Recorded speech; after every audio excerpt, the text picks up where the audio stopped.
I'm going to get very excited right now because there's more info on the Legacy of Kain remaster series thing that seems to be happening. This initially started back when the Legacy of Kain statue was seen at San Diego Comic-Con at the end of July with a plaque alongside it reading Legacy of Kain 1 and 2 remastered, including a QR code that you can literally scan in the leaked image that'll take you to Dark Horse Comics mailing list. But then we didn't have any official announcement. There was nothing at San Diego Comic-Con. There was nothing at THQ's follow-up stream, which was just last Friday.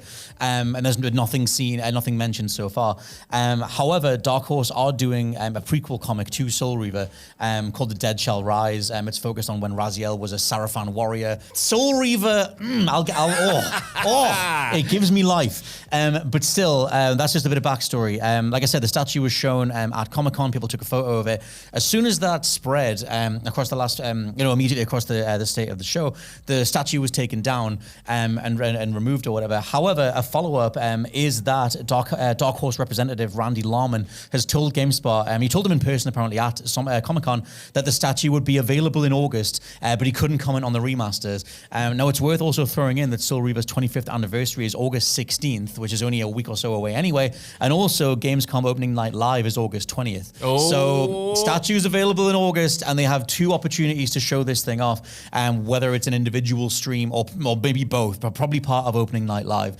People have been clamoring for a Soul Reaver remaster/remake for a good long time, and I want to talk a little bit more about why that's a big deal in a second, but thoughts on the whole thing? Yeah, it's definitely happening, isn't it? I don't think you have that branding ready to go officially if it's not happening. I'm not even sure if it was a mistake to put it out. I think it's to get reactions like this, to get people hyped about the fact that it could be occurring, especially like you said, with the anniversary so imminent. Yeah, man, drop them. And if I'm going completely mad, completely conspiratorial, completely It's Always Sunny doing the conspiracy board meme, why not shadow drop it on PlayStation Plus this month? Because the 16th also coincides with the week where PlayStation usually releases their next PlayStation Plus lineup. So why not say, hey, as part of the Classics collection, look at these games that are back, and not only back, but remastered, baby. The thing is, Legacy of Kain, like obviously there's way more titles. There were the 2 Blood Omen games, Blood Omen 1 being where it all began. There's Legacy of Kain Defiance. Like, there's a wider swath of things you can get to here,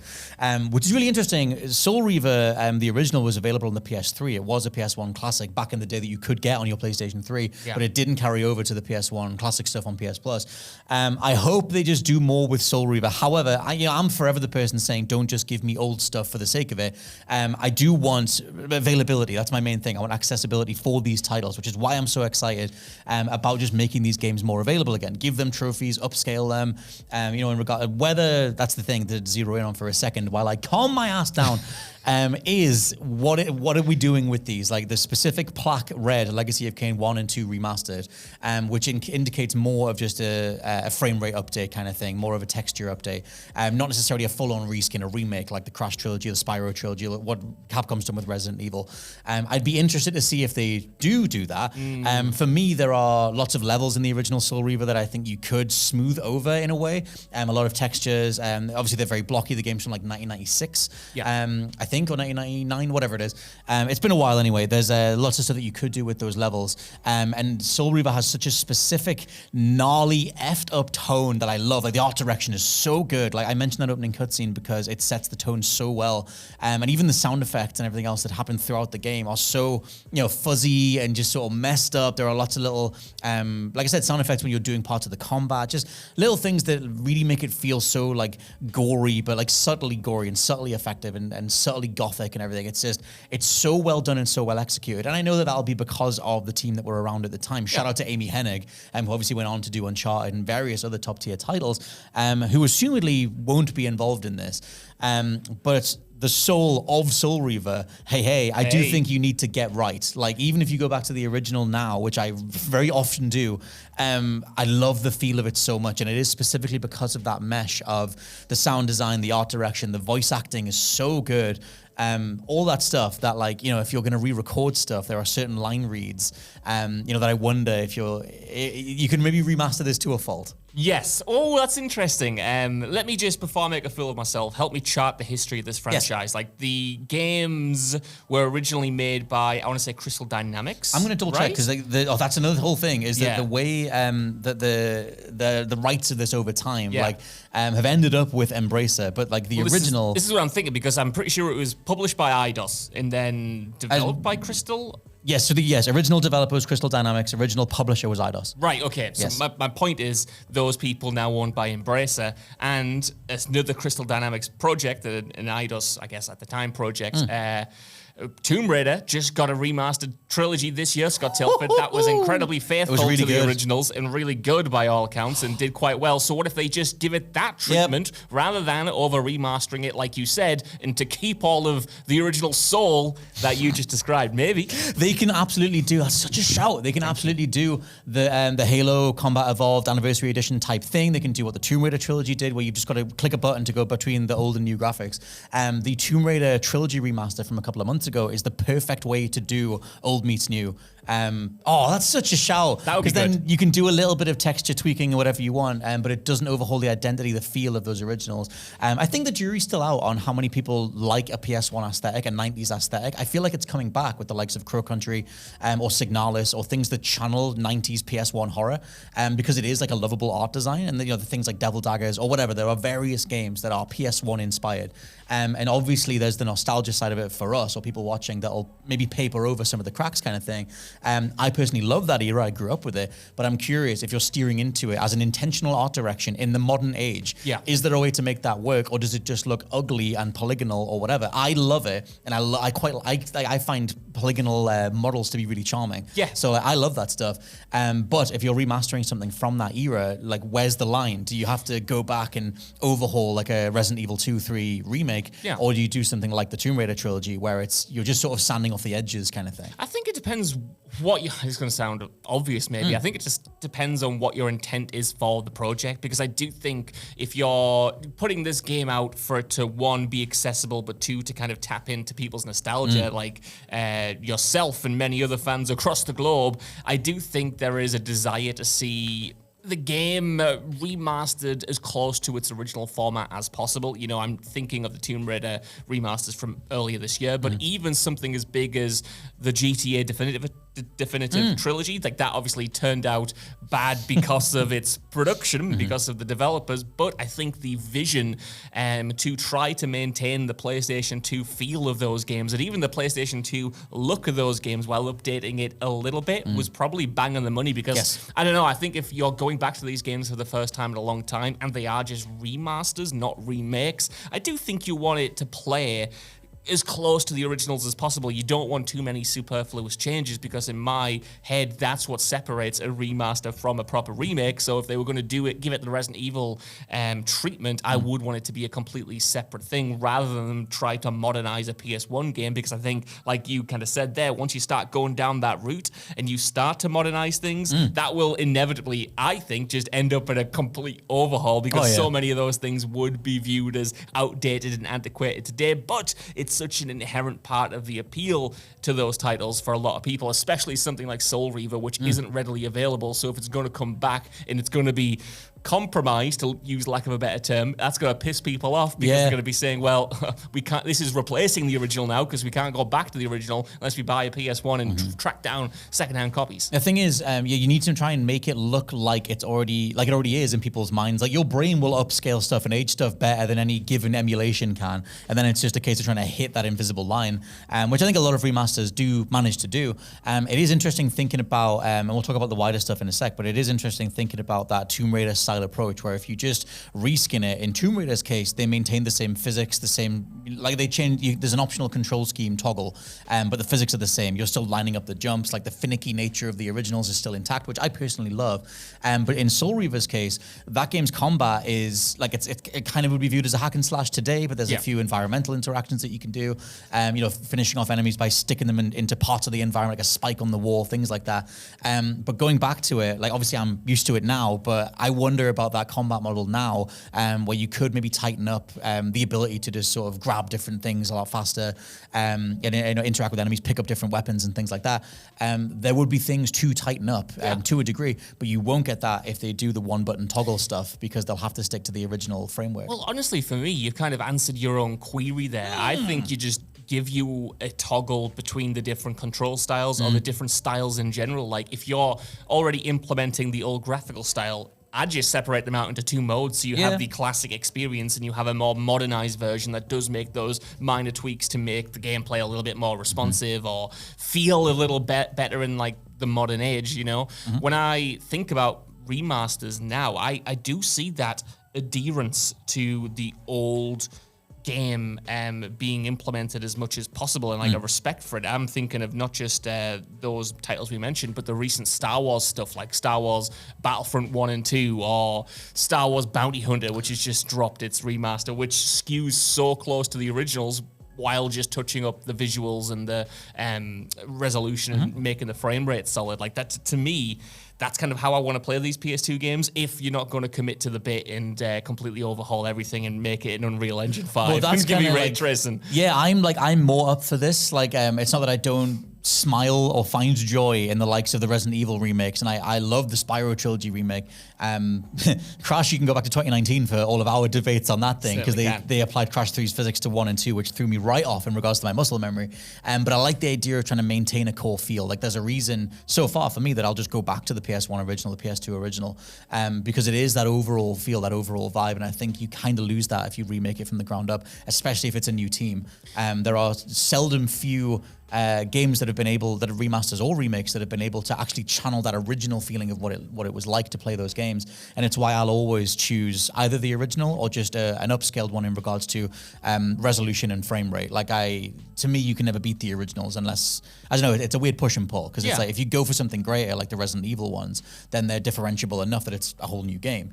But for me, something like Soul Reaver, there's so much to be made available again that it would almost be a shame to overhaul it too much. I don't know what you think about this, and to be honest, I don't. This is an entire thought and progress that I've just conjured up from what you were saying there, but do you think there's a difference now between these kinds of remasters in what we would used to just describe as ports? Because to me, back in the day, when we got a port of something, at least for me, there would be the expectation that some work had been done. Like, you were bumping not overhauling the textures, but bumping the frame rate, bumping the resolution, for instance, just making things a little bit smoother across the board. And we used to criticize games that didn't do that well. I remember the incredibly overpriced, because I've been playing it recently, Marvel Ultimate Alliance package that came to PlayStation 4 that was well overpriced, and as a port didn't make that many changes, and it just kind of felt like, well, what are we paying for?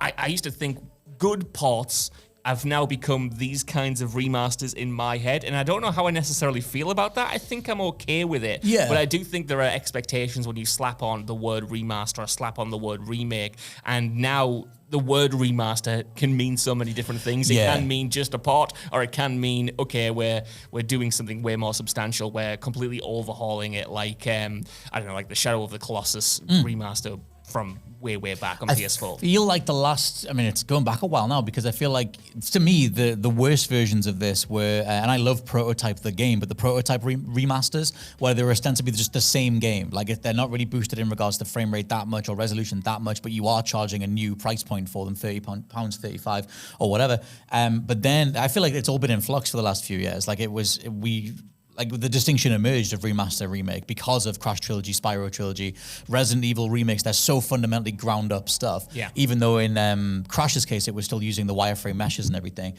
But yeah, to me, like I said, it needs to maintain the core feel. Like, it needs to play like my mind remembers it. If you're going for the idea of making it available, but that's my core issue with it, is that there are so many classics that just aren't available. Like, and especially in regards to the platform holders, other than Nintendo, they don't make their biggest classics classics available, like whether that's a rights issue or whatever. But when you think about your childhood on PlayStation, if you randomly think of that, you can't then just turn your PS5 on and go play those games. Let me play Croc and Gex, man. Come on, bring just Gex back. Stick all that stuff on, and it's just like, I want to play Bishi Bashi Special every now and then. You do. And it's like, it's a solution to that problem. And I get, like, you know, there's a bag to be had when you're making these games available again. So it's finding the line between those things. But I do think it's more of just a straight up archival accessibility thing. Yeah, 100%. Let me throw this over to you then, because you're right. I think this is worth doing in just that archival sense to make these old classics available to modern players. One who played them back in the day, or two might just be interested to get a bit of gaming history, because accessing gaming history shouldn't be as prohibitive as it is. But if we're thinking towards the future and what this might mean for the franchise overall, like, as a huge fan yourself, do you see a space for this series in 2024? Massively. Yeah. I mean, well, the thing is, that like, does justice, admittedly, to like the feel of the old games, and not just make it a cancelled MMO like they were originally going to do. No, but the thing is, there's the Nosgoth first-person shooter stuff, which like did come out and didn't do expressly well. There's Legacy of Kain Dead Son, which got cancelled, even though there's a lot of footage of that with an entirely new protagonist and whatever. The main thing that identifies Legacy of Kain outside of the presentational side of it is the gameplay side. It's two worlds at once, and you're phasing between the two, and you're solving puzzles between the two, and what does one item warp into when you go into the shadow world or whatever.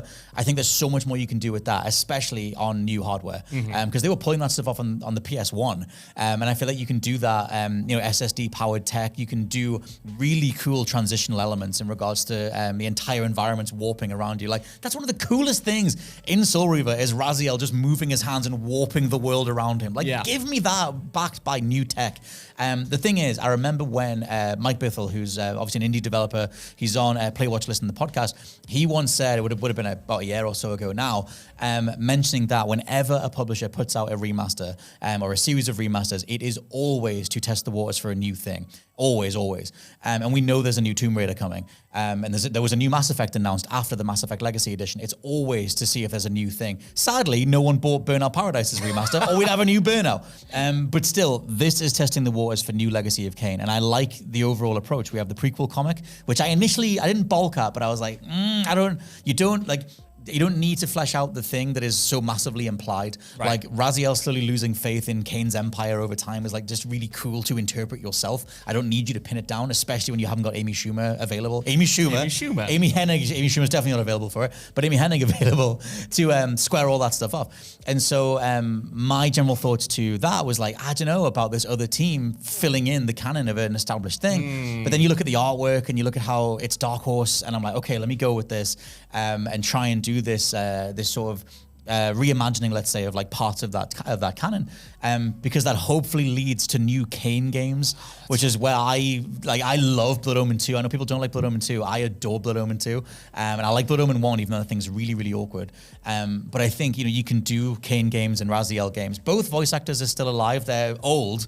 Simon Templeman for Kain is like 70 now. Right. And I Googled it before. Michael Ball for Raziel, I think, is 62. So you need to get those guys recording. A lot of gravel to the voice, though, to make it even grittier. Which can work. And hopefully there's a way to maybe reuse those original recordings. I love all the affectations in Michael Ball's voice as Raziel. So it's like when they remade Metal Gear for Twin Snakes and they re-recorded everything. Right. And I was like, please do not do that. But it depends. Maybe you'll need to for the sake of quality. I don't know. I think we have seen, again, a deference to the original voice acting work, though, in the remasters recently. Like, I know Twin Snakes re-recorded everything, but the recent Master Collection from Konami just kept those games, for better or worse, pretty much like they were back when, or even in some cases worse than Somehow the made them HD worse, remasters from the 360 era. But that's a video for another podcast. That overall question, though, of like, what do they do with this? Like, Legacy of Kain, because the thing is, I answered the F out of the survey they put out last year, saying, would you want new Legacy? Yes, I would. I would like new Legacy of Kain stuff, or at least I'm curious about what you do with it.